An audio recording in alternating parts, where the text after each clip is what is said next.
પાટણ શહેર અને જિલ્લામાં આજે દિવાળીના પવિત્ર પર્વ નિમિત્તે ઉજવણીનો માહોલ જોવા મળ્યો। આજના દિવસે હિન્દુ પંચાંગ મુજબ વિક્રમ સંવત 2081નું વર્ષ પૂર્ણ થશે। આવતીકાલથી નવું વર્ષ વિક્રમ સંવત 2082નો પ્રારંભ થવાનો છે। વેપારીઓ માટે આ દિવસ ખાસ મહત્વ ધરાવે છે। નવો ચોપડો પૂજાવી નવા હિસાબો શરૂ કરવા માટે આજે શહેરના બજારોમાં ચોપડા ખરીદવાની ધમધમાટી જોવા મળી। ખાસ કરી લાલપુઠાના પરંપરાગત ચોપડા ખરીદતા વેપારીઓ નજરે પડ્યા હતા।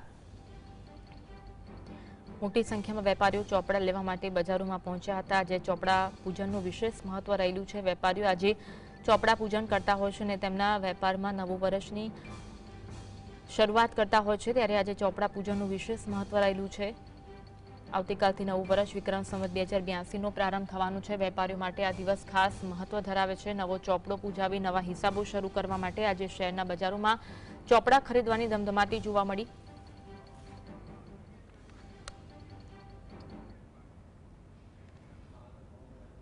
આજ અંગે વધુ વાત કરીશું। સાંતા અલ્કેશ અમારી સાથે લાઈવ જોડાયા છે। અલ્કેશ, આજે ચોપડા પૂજનનું વિશેષ મહત્વ છે। ચોપડા ખરીદવા માટે બજારોમાં ધૂમ જોવા મળી રહી છે, શું કહેવું છે ગ્રાહકોનું? અવની 21મી સદી એટલે ઇન્ફોર્મેશન ટેકનોલોજીની સદી। હાલ અત્યારે બધું ઓનલાઈન થયું છે, છતાં પણ પાટણના જે વેપારીઓ છે એ વેપારીઓ આજે પણ દેશી નામા પદ્ધતિમાં વિશ્વાસ રાખે છે અને રોજે હાથથી લખતા હોય છે। ત્યારે જે લાલ સુધારા ચોપડા હોય છે એની અંદર ઉત્તર જે રોજમે હોય છે, ખાતાવહી હોય છે, ચોપડા હોય છે, એ નવા વર્ષ માટે એટલે કે 2082 નવા વર્ષ માટે અત્યારે ખરીદવા માટે દુકાનો કેમેરા દર્શને હાલ અત્યારે પાટણના મોટા ભાગના વેપારીઓ આ લાલ ચોપડામાં પોતાનો હિસાબ કિતાબ લખવા માટે અત્યારે હાલ રહ્યા છે અને એમને નોંધાયેલું હતું કે એ પ્રમાણે લેવાયા છે। અહીંયા જે કહેવાય કે સરસ્વતી સાથે લક્ષ્મી સાથે મહિલાનો પણ સમાવેશ છે। મહિલા પણ આ વખતે દેખાય છે આ ચોપડા લેવા માટે। હાલ અત્યારે પાટણની બજારમાં જે ઉત્તર આપણે રોજમેર છે, ખાતાવહી છે, જે લાલ ચોપડા કહેવાય એની અંદર હિસાબ કિતાબ હશે। 2081 વિક્રમ સંવતનો હિસાબ ક્લોઝ કરશે અને નવા વિક્રમ સંવત 2082ની શરૂઆત કરશે।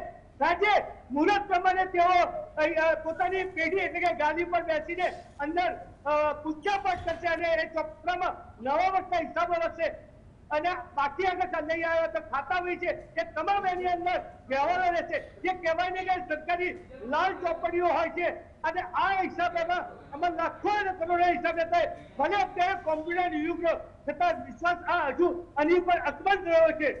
જી અવની, ગ્રાહકોનું શું કહેવું છે? કેટલો ઉત્સાહ જોવા મળી રહ્યો છે? વાતચીત કરવાની કોશિશ કરશો?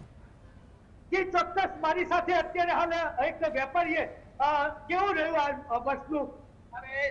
દર વર્ષે અમારા ફાધર ને બધા જે જૂના લાલ ચોપડાથી નવા વર્ષની શરૂઆત કરતા હતા, એમની સાથે અમે પણ આવતા હતા અને અત્યારે અમારી સાથે અમારા નાના બાળકો પણ એ ચોપડા લેવા માટે અમારી સાથે આવે છે અને ખૂબ જ ઉત્સાહભર્યા વાતાવરણની અંદર અમે અહીંયાથી ચોપડા લઈ જઈએ છીએ। ભાવમાં કેવું રહ્યું છે? આમાં ભાવમાં ચોપડાના ભાવમાં તો કોઈ વધારો ઘટાડો કશું દેખાતું નથી, પણ મેઇન વસ્તુ એ કે આપણી જે જૂની પ્રણાલી છે એ આપણે ભૂલવી ન જોઈએ। તમે તમારી સાથે તમારા બાળકોને લાવ્યા છો, પરંપરા જાળવવા માંગો છો? અમે અમારી પરંપરા જાળવવા માંગીએ છીએ અને સાથે અમે વેપારી ટોકી સાથે અમે વસ્તુવાળી દાન કરીને જ આવીએ છીએ। ચોક્કસ વેપારીનું એવું કહેવું છે કે પરંપરાગત જે કહેવાય પોશાક સાથે પાટણનો વર્ષો જૂની યાદ આવી ગઈ છે કે જે વેપારીઓ હતા તે વેપારીઓ આ ચોપડા લેવા માટે આવે ત્યારે ટોપી ખાસ લઈને આવતા હતા। જોકે એક વસ્તુ છે કે આ પરંપરા એમને કીધું કે એમના બાળકોને આગળ કારણ કે ડિજિટલ યુગ છે ચોક્કસ, પણ હજુ જોઈએ એવું નેટવર્ક આપણે સ્થાપી શક્યા છીએ એટલે સૌથી વધુ વિશ્વાસ આ ચોપડા ઉપર એની અંદર ખૂબ જ કહેવાય કે હિસાબ કિતાબ સારા રાખવામાં આવતા। જી અવની, જી આભાર જોડાવા માટે અને માહિતી